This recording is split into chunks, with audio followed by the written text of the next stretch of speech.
Hey everybody, this is your daily dose of all things royal. Well, hello my gorgeous good-looking friends. I have a special video for you today. After another week of the Harkles propaganda being forced down our throats, and finishing off the week was Harry going to San Fran and lying about not hearing the word therapy while he was living with the royal family. I rolled my eyes back so hard on this one that I think I caused a migraine. I'm not going to talk about Harry's lies in this video. I want to summarize and wrap things up around Meghan's lies this week because they were just so many.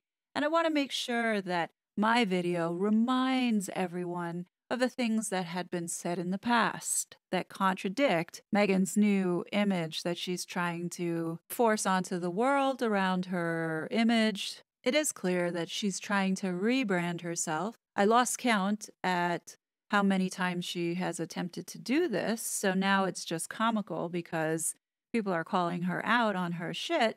And this week's Gaslighting Tuesday, Meghan's managed to piss off a whole bunch of strong, independent women. And they were not shy to speak out. I'm sure we're going to see many more people coming forward. This is definitely not the end of it. It's obvious that Meghan's podcast is positioning her to come across or making the audience believe that growing up, she was this shy, nerdy bookworm and that she is just down to earth like everybody else. You know that this is an act and this is forced in an attempt to rebrand herself. But how you really know that she is trying so hard to get this right and convince people, you can see the reaction in her neck. While Meghan is very skilled at controlling her face and not giving away how she really feels, the way she releases that anxiety is through her skin. And you can tell that because it gets blotchy and red. This happens all the time. And if you notice, she doesn't wear many outfits that do show her neck. And you can see why. Take, for example, the UN speech she gave. You can see from when she started to where she ended how blotchy her skin became. And it all makes sense now because back then she was trying to promote this image of being this humanitarian and feminist and caring about the world, when in actuality this was a carefully crafted brand that she was trying to execute on. More than likely, going through this speech and the lies that she told through it caused her probably a tremendous amount of stress and pressure to deliver in the most effective way to sell the audience. And this variety video was no different. God only knows how long she practiced that Tyrannosaurus Rex song to make it sound like she actually knew what she was talking about. So over the last several weeks, Meghan has been trying to convince her audience that she grew up as this only child who read Archie comic books and that she was the one who would sit at the lunch table alone and that she was this shy, nerdy girl, and since she wasn't the pretty one, she was the smart one. In the looks of this photo, it looks like it's a headshot. And by having a headshot, that would mean that she was going out on auditions as a child actor or model. I would say she looks about 10 or 11 in this picture.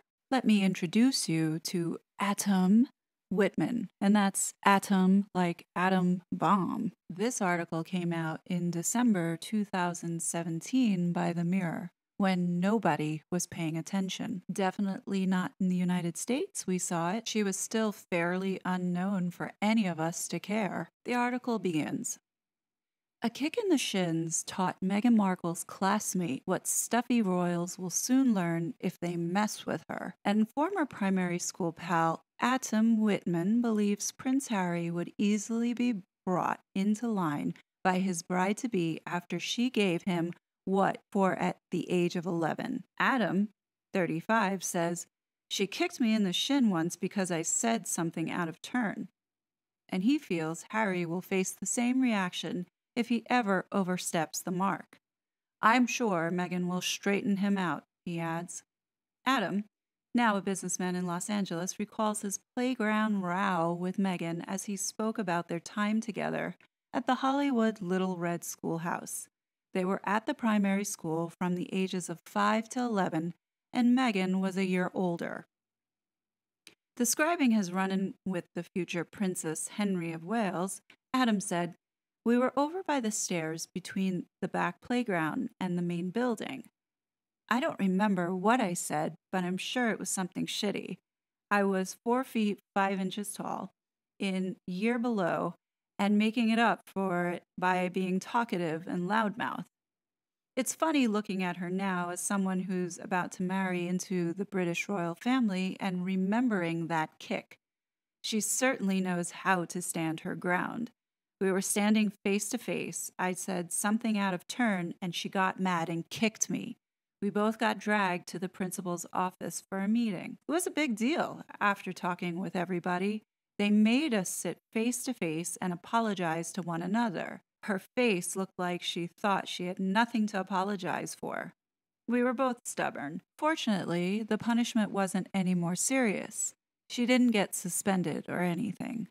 I'll leave the link to the article if you want to read the entire thing, but I think that says enough. I'm convinced Meghan was a mean girl and thought her shit didn't stink. So let's move on to college and talk about this sorority, Kappa Kappa Gamma. Again, another article by The Mirror in 2017.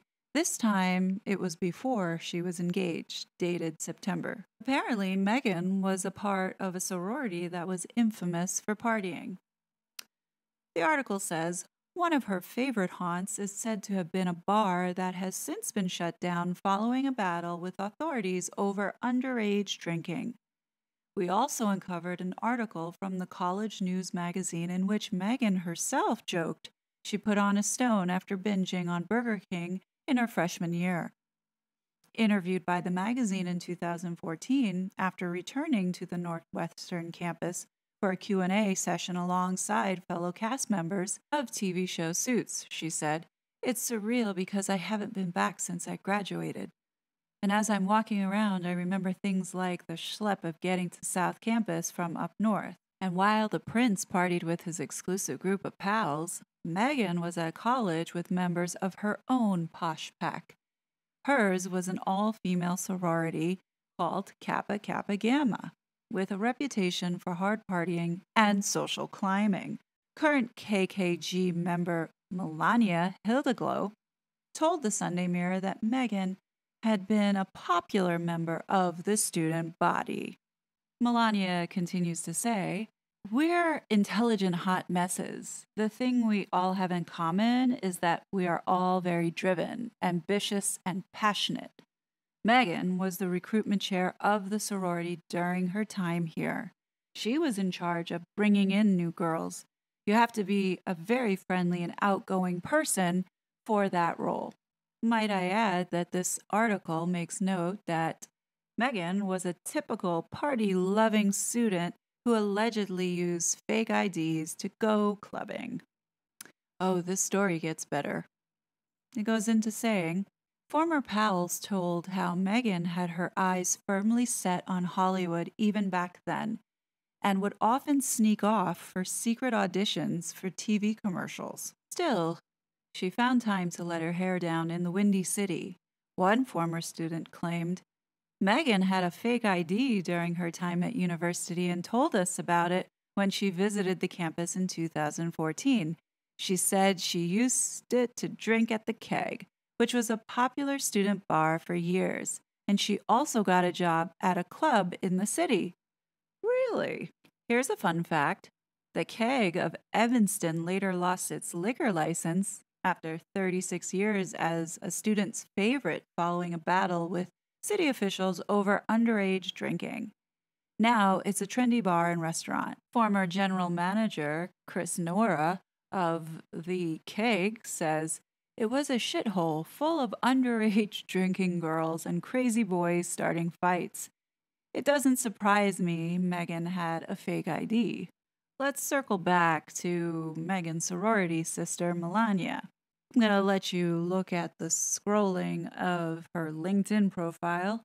Please take note of her profession, and the people who she has worked with. You may want to pause it along the way as it scrolls pretty fast as I read her statement.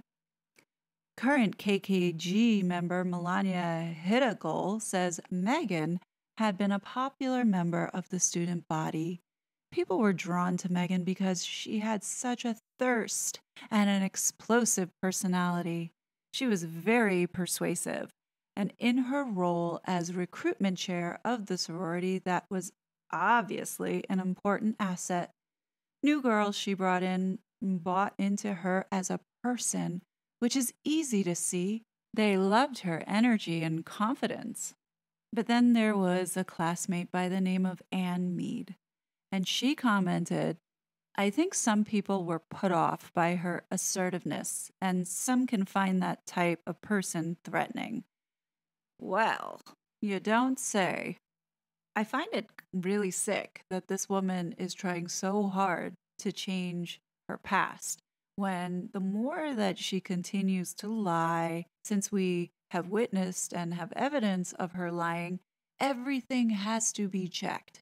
And what you find is that it's lie upon lie upon lie. And when you look at the full picture and you go back, back in 2016, 2017, nobody was paying attention to who this woman was. Had we kept our eye on the ball from the beginning, we probably could have helped Harry come to his senses. Just in itself, looking at this Kappa Kappa Gamma 2000-2001 Northwestern roster with Meghan Markle in it, you can clearly see that there's not much diversity going on in there. And normally when you join a sorority, you find a group of sisters that you identify with. To me, it looks like all these women, for the most part, are all Caucasian. I don't know, if she was so down and connected with her African roots, you would think she would want to join the African American sororities that are present at Northwestern. But she chose this sorority where everyone is white. Look, I know all of you that watch my channel, you all know that she's a fraud. The challenge that we have is getting more people to be aware of the deceit and the manipulation, and that this gets bubbled up into mainstream media. And I slowly believe that we're getting there. Because the more Meghan opens her mouth and does more podcasting, as well as more of these bearing her soul and seeing the real Meghan in all these fluffy articles, she's going to out herself. But the key is to make sure that this information does not vanish from the internet, because essentially what she is trying to do is erase the past. So I ask, please like this video, please share it.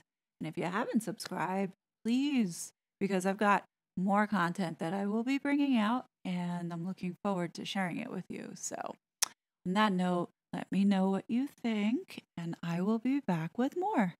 Bye. It was such a fraud.